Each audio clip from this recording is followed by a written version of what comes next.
Okay, folks, today's a fun one. Who am I kidding? These are all fun, but you get what I mean. Remember to check out the Discord for theory crafting and chill conversations. I dropped what I thought was a major detail in the last episode, but not a single soul saw the connection. So to start this episode off, we're going to get a flashback in the most real sense to a previous episode. After I've hopefully refreshed your minds, we'll hop straight into today's episode proper. I will not be able to make an episode on this coming Friday, however. Hopefully this episode's a bit meatier to make up for the absence of an episode on Friday. Today we're of course looking at the Gaara vs Shino fight. Gaara's as strong as Shino is mysterious, so hopefully everyone will enjoy how this fight unfolds. On with the show. They're all shaved bald, no facial hair. They have no tattoos or piercings, and not a one has a headband to denote the village they're from. The other culprits drop one by one, and the man Shikamaru can barely hang on to is eventually apprehended by the Anbu Hyuga, who shuts him down entirely with several quick gentle palm strikes. Captured alive, their interrogation core will pull out all the information needed out of him. Being able to see the assailants up close now, they make the startling discovery that his tongue has a seal running across it, his ears have sealing running around them, and his head has a huge seal of its own running from front to back. Whoever sent these ninja used several levels of tools and techniques to keep their secrets locked away as much as possible. The seals look sloppy though. Kakashi notes that even he would be able to undo most of them, despite not being particularly specialized with seals. Before the end of last episode, Minato vanished from his seat up above. Well, let's explore where he went by starting with the reason. While Tenten and Omoi are fighting down below, Raido appears at Minato's side and hands him a small ruled note. He indicates its urgency, even while side-glancing at a very curious Rasa. Unfurling the note, Minato glances down at it, and then at the match down below. He apologizes to A for missing the end of his contender's fight, but there's something that he just needs to address right now. It won't take any time at all, he promises as he vanishes in a poof. Looking between each other, Rasa and A give a haughty sniff, annoyed at the convenience of Minato's hiden technique. Meanwhile, Naruto and Kiba are struggling to keep up with the four men. Though they appear to be walking at a leisurely pace, every time they turn a corner and escape view for even a second, they seem to teleport to the next corner. Their path seems to be taking them toward the Chunin exams, but only vaguely. Reminded of the event again, Kiba asks Naruto why he's not in a rush to get to the Chunin exams. Naruto's legs have returned to strength, so there's no reason for him to hesitate any longer. But Naruto admits that he was probably disqualified considering his match was first. He doesn't tell Kiba, but he's also still worried about the Fox's intrusion into any more of his fights. Just removing one seal put him through a world of hurt for 2 weeks. It's only compounded the concern he has for the Fox's propensity for trying to take control. While giving chase, Kiba suggests to Naruto that if one of them takes to the rooftops, they'll be able to track the men from multiple vantage points. Because he has the better nose, Kiba volunteers for this, while Naruto continues to follow on the ground. Hopefully, Kiba can take shortcuts this way and better predict where they're headed, and if they are up to no good. The sun up above is blinding. They feel very weak and exhausted, and it takes every ounce of energy to push up to their elbows. The searing light of the sky above obscures them to the person beside. They ask if they're okay, but it sounds muffled, like they're shouting through a 6-inch door. Squinting at the shape, recognition finds Ino kneeling over him.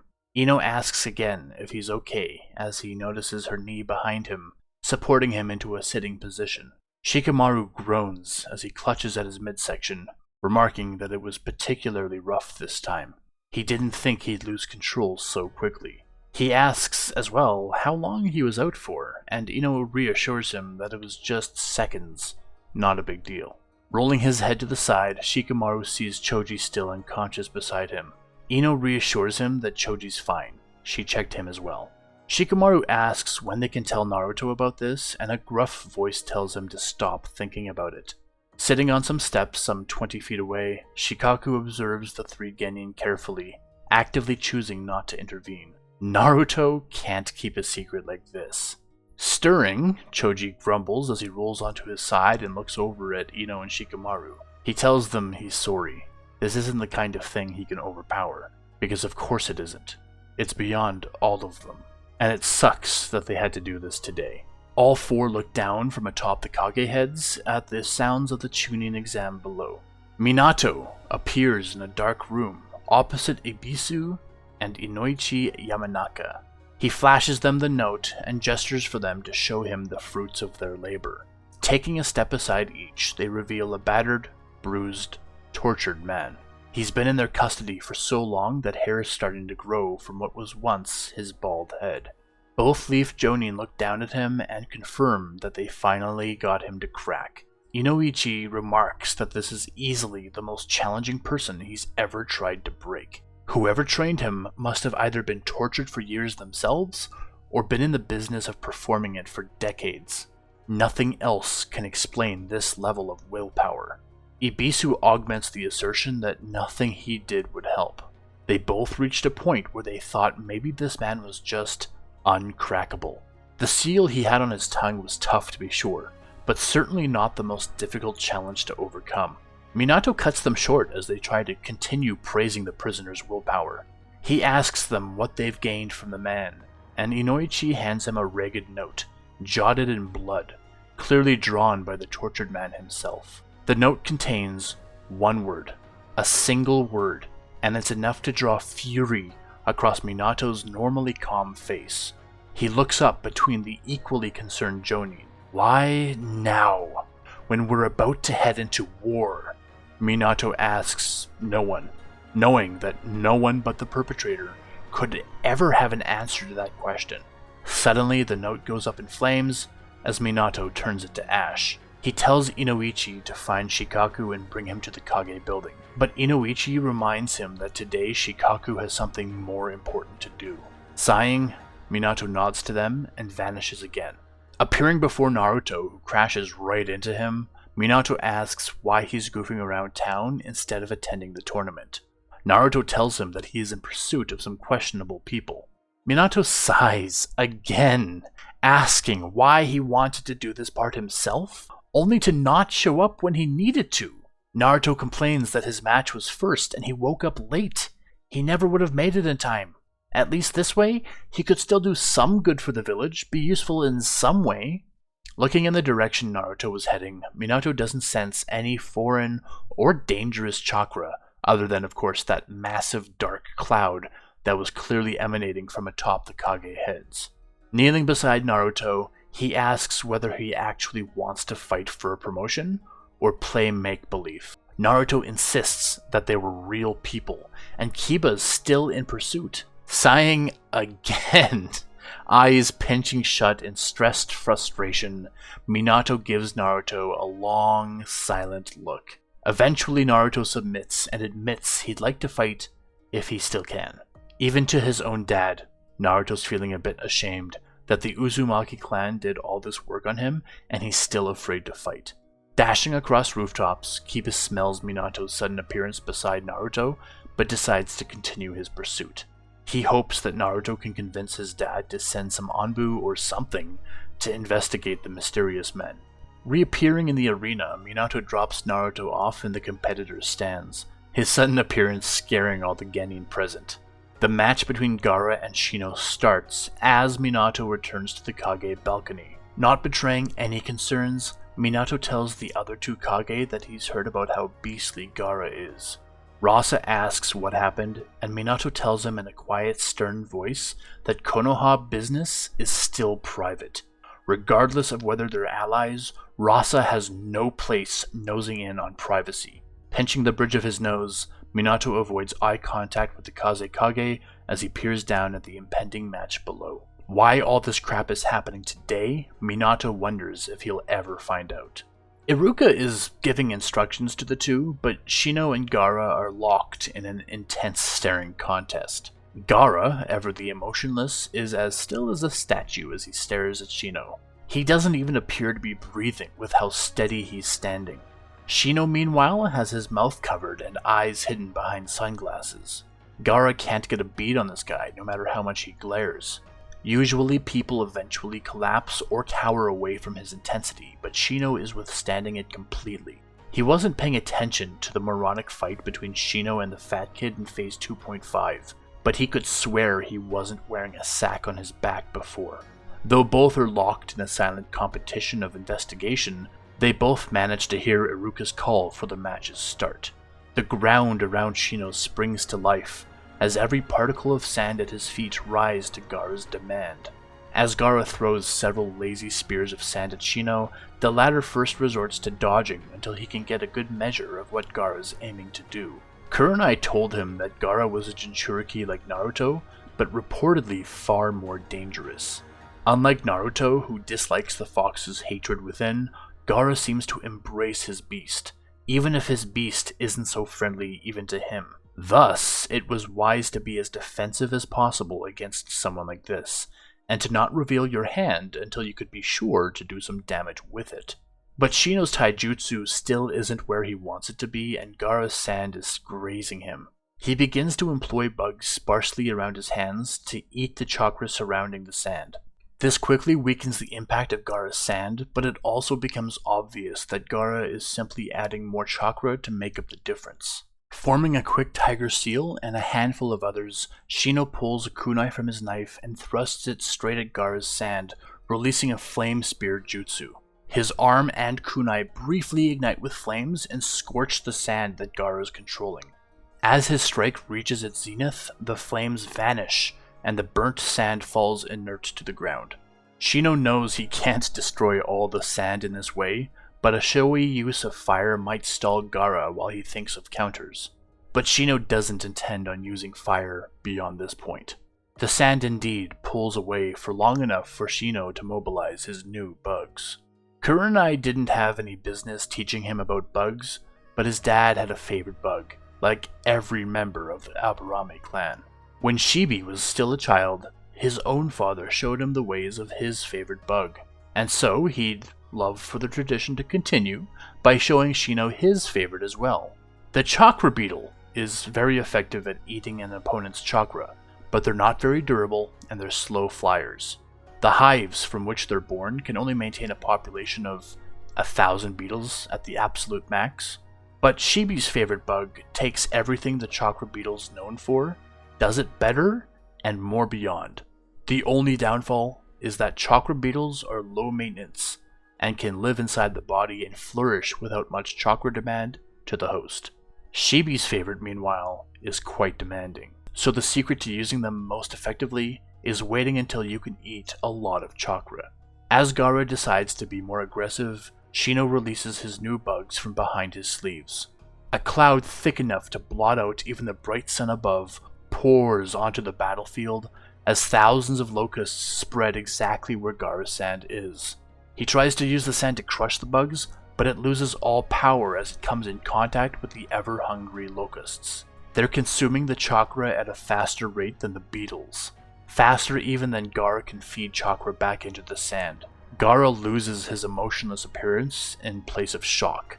What Shino's doing to his sand won't be clear to the nobles and regular citizens above, but any Jonin or above would know exactly what's going on. His father is watching as his apparently indomitable sand is being sapped. Of course, Gaara has so much more chakra to use though, this isn't embarrassing yet. If the bugs want chakra, he'll feed them until they explode. Stridulation, Shino says as Gaara focuses and readies to deploy chakra. That's the sound that you're hearing. The locusts rub their legs against their wings to make that noise, Shino explains monotonously, and Gaara's all but ignoring him. And all it takes is a little sound for me to manipulate, to shift your perspective. Are you really attacking my bugs? Am I really standing here beside you? Shino begins to appear all around Gaara, in multiple places at once. But these are not clones. They're illusions. Gaara growls at Shino's pompous attitude, and as he raises his hands to more personally control his sand, he sees the glint of metal appear from over his shoulder. Shino's attempting to force an end with a kunai to the neck. Without even looking, Gaara projects all of his sand behind him, aimlessly striking at his mysteriously placed attacker. Caught by the sudden blast as Gaara's gourd breaks down into sand instantly and launches into him, Shino's forced to create distance again. He's lost focus, which means he's dropped the genjutsu, but his locusts are still hard at work eating what chakra they can. Despite his movement to attempt flanking Gaara, Shino's locusts are also faithfully transferring some of that stolen chakra back to him. Luckily, he's still not down for the count. With the genjutsu forcefully dispelled, Gaara turns to Shino and with his arms forms a great fist of sand that he slams into Shino. Shino can't dodge this strike and eats it full blast. Coming out the other side, he stumbles forward, his clothes torn apart, blood seeping down his arms, cuts across his face. The sack he'd been carrying on his back had also been split open, and so, out from behind him, his full hive of bees rise up and surge towards Gaara. Because of his sand armor, the bees can't puncture him, but they do well as a distraction as Gaara begins to flail in attempts to knock them free from him. On Gaara's back, Shino's locusts land and begin sapping his chakra direct from the source. Kurenai told him that Jinchuriki have so much chakra at their disposal that there's no danger on his end of accidentally killing them. At least not Gaara. It's one of the only advantages that he'll have against this foe. He can use everything in his power to overpower Gaara. The best he can do is show his versatility on the field and hopefully outwit Gaara, because in a battle of attrition, he cannot win. And Gaara's rumored to be far more fierce and liberal with the use of his beast chakra than Naruto. So even when Shino feels like he's won the fight, he hasn't, and he mustn't ever drop his guard. Gaara at this point is so totally covered in bugs that he's just a black mass. Shino hears a garbled scream from within the mass as Gaara suddenly sheds his sand armor in a last-ditch effort to get all the bugs off of him. With the added concentration of not needing to maintain his armor, Gaara starts drying up the ground around him and converting everything he can into fine sand. Now defenseless, however, Gaara's opened himself up to the relentless stinging of Shino's bees. Shino wonders why Gaara's willing to take so much damage. All the new sand gathers up in a loose sphere around Gaara and the bugs, and in the next instant, the sand collapses on him and squeezes so hard that the sand shapes into a dense, solid boulder.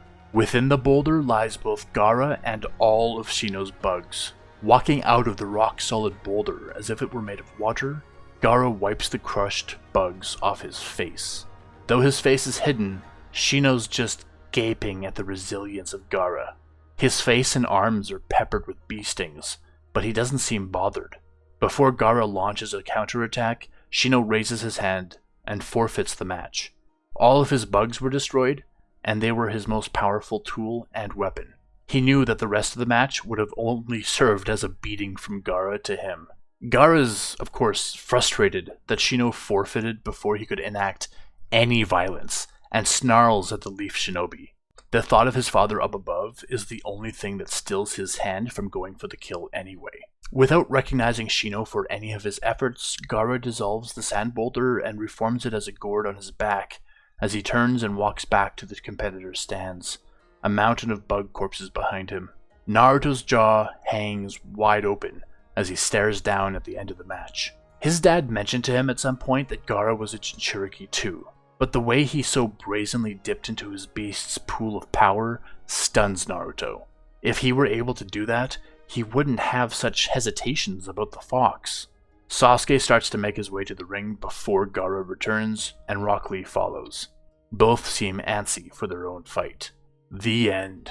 Might want to go check out that Discord for more theory crafting fun. Shino is remarkably easy to write for. He's super versatile, and basically every bug that exists is in his wheelhouse as potential weapons.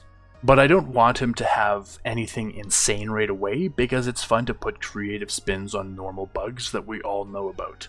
I also tried to illustrate just how much restraining power Rasa has just by being in proximity to Gaara.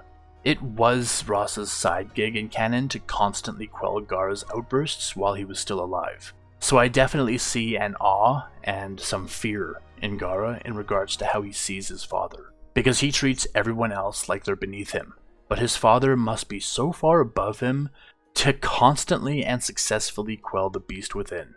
Of course, other things happened in this episode. Everyone's narrowing down who the Sanbi is, and today is just more hints.